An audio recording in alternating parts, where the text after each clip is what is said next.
જય શ્રી કૃષ્ણ, હર મહાદેવ. કેમ છો બધા? મજામાં ને? આવો લોકની અંદર તમારા બધાનું સ્વાગત છે. તો જો અમારે દિજાબેન તો આજ તો સવારમાં મમ્મી મોબાઈલ જોતો હતો. દિજાબેનને તો ખીજાણા એટલે મહિનાથી સાફ સફાઈ કરીને બધું કરવા માટે હતા, એટલે કે મોબાઈલ અમને આપે અને આપણે જવાનું છે અત્યારે આગળ વાડીએ કેરી ઉતારવા માટે. તો ચાલો આપણે કેરી ઉતારવા માટે જઈશું અને પહેલાં દિજાબેન શું કરે છે તે પણ જોઈ લઈએ અને પછી આપણે જઈશું કેરી ઉતારવા માટે. તો ગોઠવી દો હાલો. તો બીજા મોબાઈલ જોતો તો સાફ સફાઈ કરવા વરગાડી દીધી છે. આ બધો એનો સામાન છે તો બધું હમણાં સરસ મજાનું ગોઠવી દઈએ.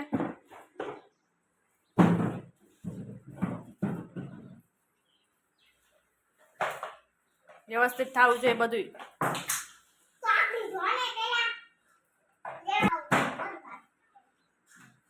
તો જો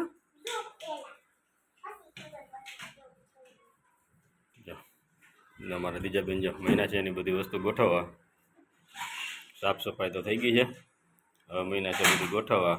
વાવ, ગોઠવાઈ ગયું બેન?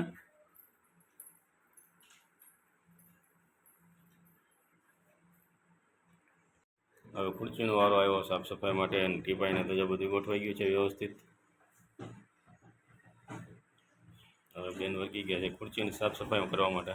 તમને બીજાનું કામ કેવું લાગ્યું એ કોમેન્ટમાં જણાવજો. બીજા મસ્ત મજાનું બારી બી લૂછી નહીં ગયા, ટીપાઈ લૂછી નહીં ગયા, ખુરશી બધી ટેબલ લૂઝ છે. કાં તો બાર મંદિરે જવાનો ટાઈમ થઈ જાય એટલે મોબાઈલ લેવાનો વારો નહીં આવે. આવીને દેવાનો ઓરબારો આવીને નહીં મળે. નાઈ ધોઈને ફ્રેશ થઈને પછી મળશે. તો પછી વાસણ સાફ કરવા જવા બોલ.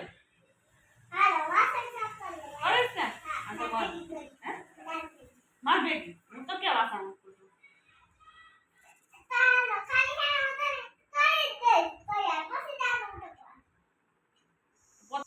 પપ્પા ચડી ગયા છે આંબા ઉપર કેરી વેડવા માટે.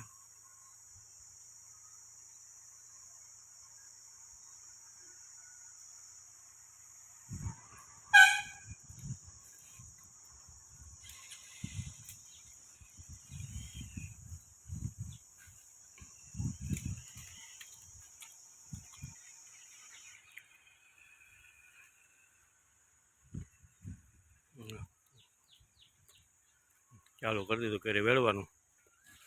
એક બાટલી તો વેળાઈ ગઈ છે.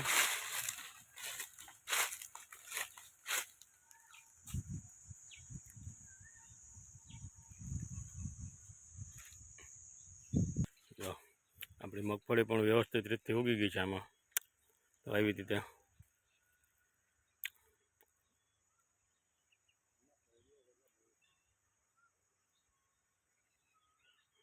બધી આયરું દેખાઈ ગઈ છે, એટલે મગફળીની વાવેલ હતી તે બધી આયરું ટોટલી દેખાઈ ગઈ છે.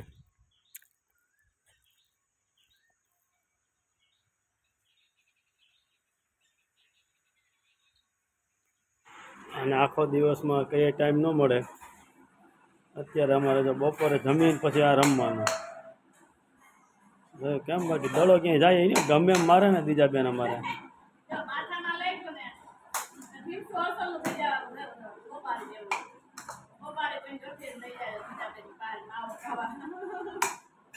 બસ ભાઈ ક્યાંક મારી માથે આવે ને હો.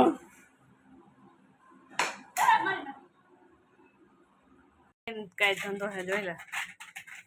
ગોલા કરો, શું કરો છો? હે ગોલાવાળા ભાઈ, ગરમીથી બચવા ઠંડુ પાણી પીવે છે, પણ ઠંડુ પાણી પીવા લાગે ગરમ અમુકનું. રોજ શીશો જમણા ભરી જાય પાણી, ઓરવણું હાલે છે તી. તો ગરમીથી બચવા ઠંડક ઠંડક પછી એમાં નાખશે પાણી. આ બધા આવી ગયા બચ્ચા પાર્ટી જોઈ લે. હાથ ધરીને ઉભા રહી ગયા છે. ભવ્યભાઈ તો ખાવાય માંડ્યા છે. ચાકુ લાગી જાય ની વચ્ચે હાથ નાખતા નહીં. ગોલામાં હારા હાલે હો. કોમેન્ટમાં જણાવજો હાલે કે ન હાલે છે. મોઢું તો જોઈએ ને તૂટી પડ્યા હો બાકી બળફ ઉપર.